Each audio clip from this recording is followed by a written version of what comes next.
Di tahun 2014 ketika saya pertama kali mendatangkan bibit lidah buaya, memang ada sedikit bukan penolakan ya, semacam pertanyaan lah dari keluarga, dari masyarakat sekitar, untuk apa sih lidah buaya, kan? Terus kalau ketika sudah panen itu mau dikemanakan?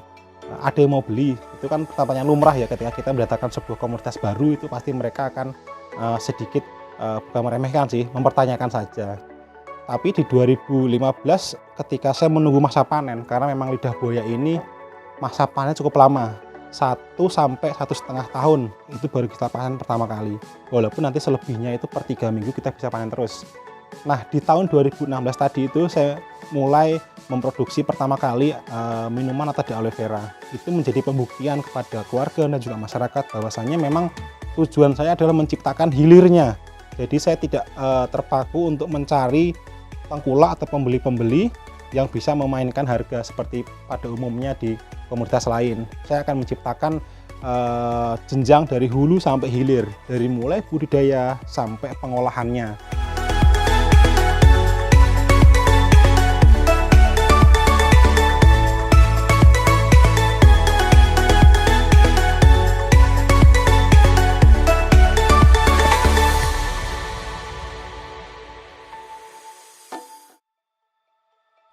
Perkenalkan, nama saya Alan Effendi. Saya asalnya dari Dusun Jeruk Legi, Desa Katungan, Kecamatan Lipar. Saya menjadi perantauan dari tahun 2006 sampai akhirnya tahun 2010 memutuskan kuliah. Di kuliah pun jurusan yang saya pilih itu bukan jurusan pertanian. Sampai akhirnya pada tahun 2013 saya memutuskan untuk berhenti jadi karyawan dan ingin memulai sebuah usaha.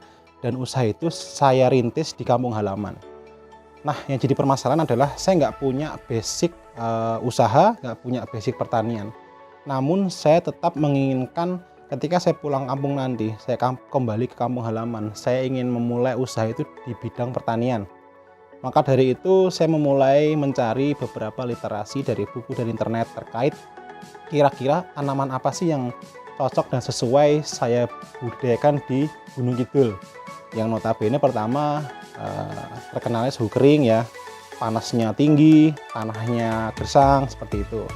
Nah, alhamdulillah dari pencarian literasi buku internet mengerucutlah ke 4 komoditas hortikultura ya. Jadi ada papaya California, ada anggur, ada buah naga, dan ada aloe vera. Nah, dari keempat ini saya gali-gali lagi potensi yang paling besar apa, yang paling bisa saya kerjakan dulu apa ini, yang paling sesuai dengan skill yang saya miliki. Ternyata lidah buaya masuklah menjadi nominasi karena pertama perawatannya cukup mudah.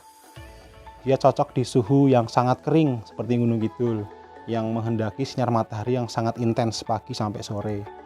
Lalu selebihnya dia ini masuk ke 4 industri besar sekaligus karena dia masuk 1 dari 10 tanaman terlaris dunia, yaitu masuk industri farmasi obat-obatan, masuk industri kosmetik, masuk industri pertanian menjadi bahan baku pupuk POC, dan yang terakhir menjadi industri masuk ke industri kuliner, yaitu makanan dan minuman. Nah, dari situ akhirnya menumbuhkan keinginan saya untuk mengembangkan komoditas lidah buaya atau aloe vera di Gunung Kidul. Untuk produk sendiri saya lebih mengkhususkan kepada produk kuliner, yaitu makanan dan juga minuman. Untuk awal-awal saya dulu membuat minuman, jadi minuman nata de aloe vera ya sebutannya. Jadi minuman dalam kemasan cup menggunakan pemanis gula batu. Sekarang ada lagi yang terbaru pemanis gula stevia, itu lebih aman bagi penderita diabetes.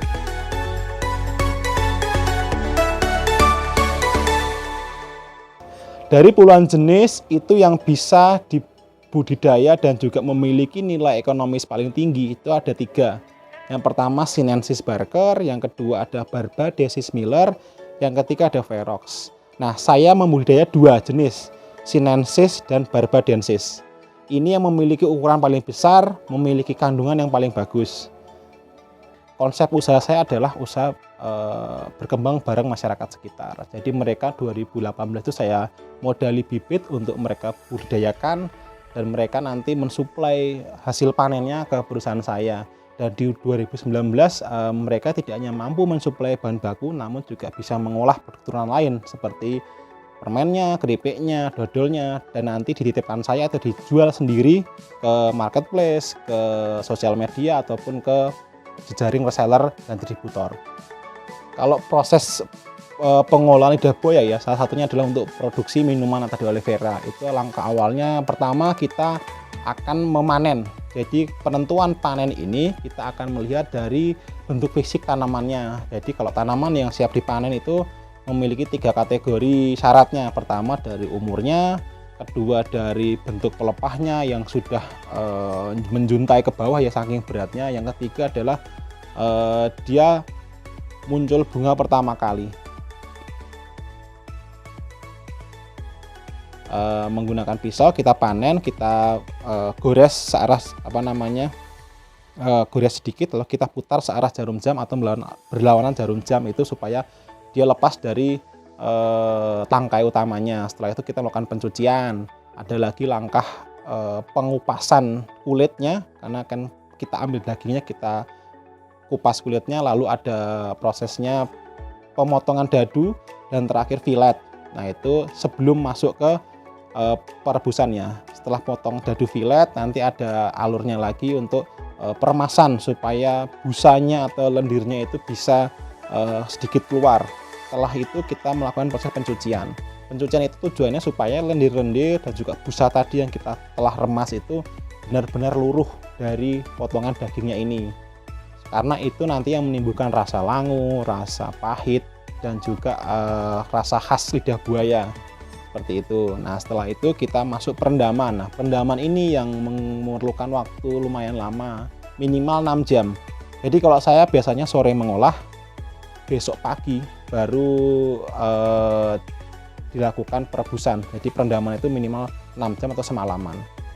Setelah itu, setelah direndam, ada proses namanya proses perebusan. Jadi perebusan ini kita tunggu air mendidih, kita masukkan gel tadi itu yang sudah dipotong dadu dan direndam, kita masukkan, kita tunggu sampai mendidih ulang.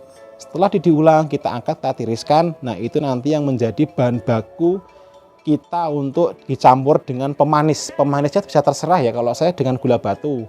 Kalau nanti teman-teman mau bikin, tinggal divariasikan dengan gula batu, gula pasir, ataupun sirup, gula jawa, itu sama enaknya. Seperti itu Mas.